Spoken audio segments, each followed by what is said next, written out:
Hey guys, and welcome back to another YouTube video. In this video, we're going through my round 24 team reveal, the last team reveal for AFL Fantasy for the 2024 season, and also, I believe, the second last upload for the AFL Fantasy season. It will be fun on Sunday. That will be probably there'll probably be an AFLW upload on the Sunday, something to do with that. Maybe I'll do Bolter on the Saturday, and then an AFLW sort of thoughts process update, etc. And then we'll do the double game week update on the Tuesday as we sort of get towards those team lists and everything coming out.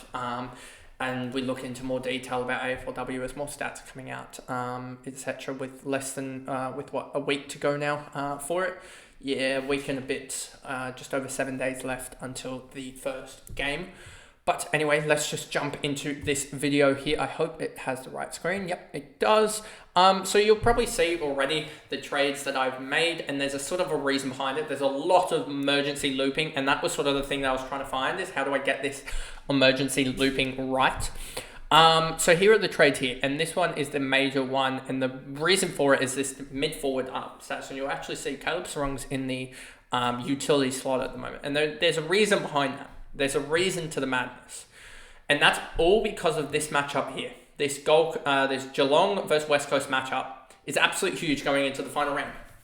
Absolutely huge, because I have two guys in Humphreys and also Humphreys and Manor that are on the emergency on the bench with the emergency tagged on them, and we're just going to look at their score, and you'll see down here. So I hated Sicily sucked. Simple as that. Need to get him out, etc. Move him to Jack Sinclair, who's averaging 101, etc. He's going to give you a clean 100. There's a potential against Carlton that he just dominates. Just because Carlton, they have half a forward line now, I think. Do they? Let's look at team list. AFL lineups is the way I get to it. Then we go down here. That's not that one either. Not that one either. You can just see how destroyed West Coast are. I do think there is a good chance that the likes of and it does, Clay Hall being back in doesn't matter too much, but McGovern and also Tom Barras being out do matter to a certain extent, but they do have Harry Edwards, and I think Harry Edwards is the giant there. I think Harry Edwards was 200 centimetres, Reep Bazzo 195, and then I think even Tom Cole 188, and I wouldn't be surprised if I just go quickly to here. Ruben Jimby 191, so he's even can play a little bit tall, and then Brady Hoff is like 187? 191, so he's even tall. So Tom Cole, they got 191, 191, 195, 200, 188, and then Liam Duggan 183, I want to say. 186, so even that is a 6-1 backline across the whole backline. And then I'm pretty sure Campbell Chess is a winger, I'm pretty sure, but he may play off the backline. And I'm pretty sure he's not the tiniest either. He's 186, so they just have height.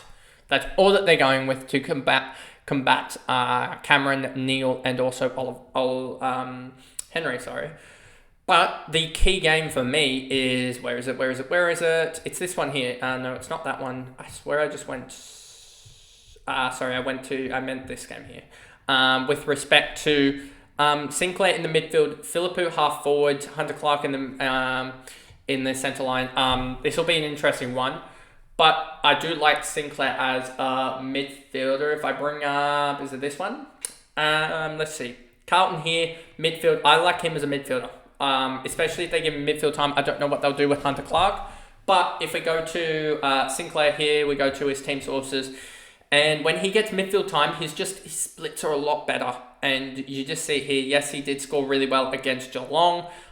With no midfield time. He did score well against the Richmond with no midfield time. But I do like this 132 against Brisbane, a strong opponent. They are a strong opponent. If we look here, Brisbane, strong opponent, a little bit weaker in the midfield and also on kick-ins.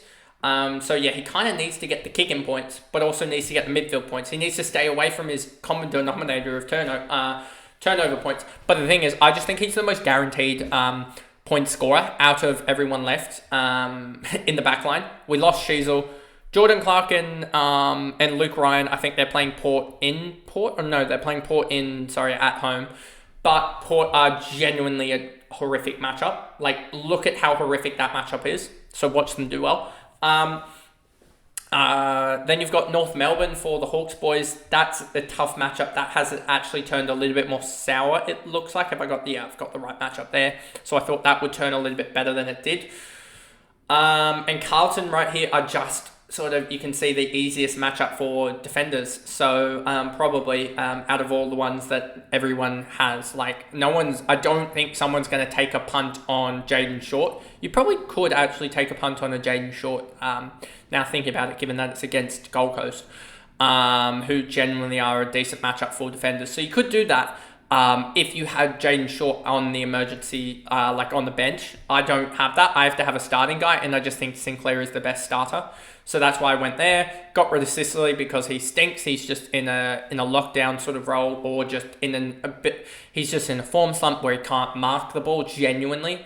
So yeah, he's gone. Nick Newman has a really good matchup against St Kilda, if I remember correctly. Let me just bring that up quickly here. St Kilda here. Genuinely an alright matchup. Not the greatest, but not the worst, so he should do fine. Tom Stewart who does he have? He's got West Coast, so that should be a good matchup for him. Hopefully he can get back to form. Then you've got Nick Martin here and Nick Dacos. So Lawson Humphries on the bench here, and most of this whole video is going to be talking about emergency guys. He's going to on the bench against West Coast. If he pulls a stunner out against West Coast, we just plop him in here. Nick Martin goes to here. And how do I get another guy back there? How do I get another guy back there? Then, I see what's gone wrong here. Then I will probably, you know what I'll probably do? Honestly, I'll just switch out. I will just trade out Pete Lee instead of Ari Schoenmaker, because someone's going to have to sit on that, because Ari Schoenmaker can go up to this position. So it will go, Nick Martin will slide into this position, and then effectively Aaron Schoenmaker's here. We will put Nick Martin there and Ari Schoenmaker there through a trade, because through the trade you can swap those positions. So we'll get Ari Schoenmaker to this position. This position, I know that Lawson Humphries will be locked in there. So Ari Schoenmaker into this position.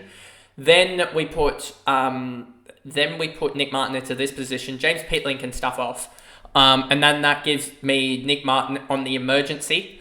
Then we have this Conrad Williams guy. If Nick Martin stuffs it, because I believe if we go here, they play on the Saturday night, and we'll know by the sort of Saturday afternoon whether that is a go, whether it's like 110 or something like that. You take a 110 because this is a battle between Peatling and Sarong. If we get a 110 here, then Peatling turns into Martin versus Sarong. And if Martin scores well, then we keep Conrad Williams in here. And then we probably have to play and then it becomes a debate of, do we want to play and then it's a debate between Mana and then also the Martin score, which will have the whole sort of Sunday to mule over that. And so that's how I'm sort of thinking about it, but I'm just thinking about it now, thinking that it may need a with Philippou in here, but Philippou has Carlton. That could be an alright matchup. How am I going to get between Mana and Philippou on? I believe there's a workaround here. It may mean that there's another. Just trying to think it through now in my head. Because Mana score, and then you'll probably take the best out of Mana and Humphries, to be honest with you. And it shouldn't be too bad. And then there's probably a chance that Sarong goes on field, but it's against Port, so it shouldn't be too bad. Against Port, has he played them earlier this year? He went 92 against them, so it's not like it's the end of the world. But he's just probably the weaker link, to be honest with you, with regards to that. And then we go to the VC and captaincy option, and I'm kind of stuck a little bit, to be honest with you. Like Whitfield against the Bulldogs, I don't really like it too much. I think they'll bring something to him. I don't really like any of these guys, to be honest, too much against their opponents. And we get to the midfielders. Bont has GWS. Against GWS, he went 71. He was tagged in that game. Have we seen him play Freo? He went 113 against Freo, did Butters. What did Connor Rosey go against Freo? He went a 100 against Freo. Tom Green plays Western Bulldogs. Again, Western Bulldogs last year went 83, so that's a tough matchup. Early this year, I should say. And then you've got also the likes of Zach Merritt playing Brisbane for the first time.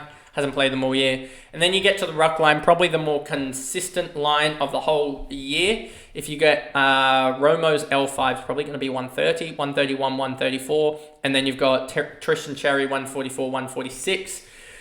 And then honestly, I'm just going to do this. Honestly, again, just going to do this. There will be an emergency somewhere along this line here between Humphreys, Peatling, Sean Manor. There'll be an emergency somewhere here. And honestly, yeah. That's good. Then we'll go, just thinking about it now. So basically what's going to happen here is I'm going to be able to take the best score out of Martin or Manor heading into the final day. Am I Manor? When do St Kilda play? St Kilda play on the Sunday, yes. So I'm going to be able to take Martin or here or Manor here. Basically, if Humphreys scores well, then I'll be able to take Martin or Manor. I'll figure it out because I'll have the scores in front of me, so I'll be able to figure it out. But it's hard to probably explain without the moving parts starting to move. But this position will be locked. This position will be locked. This position will be locked, and these guys that Lawson, Humphreys, and Manor will be locked. So these two, Clay Hall and Humphreys, will be locked by then.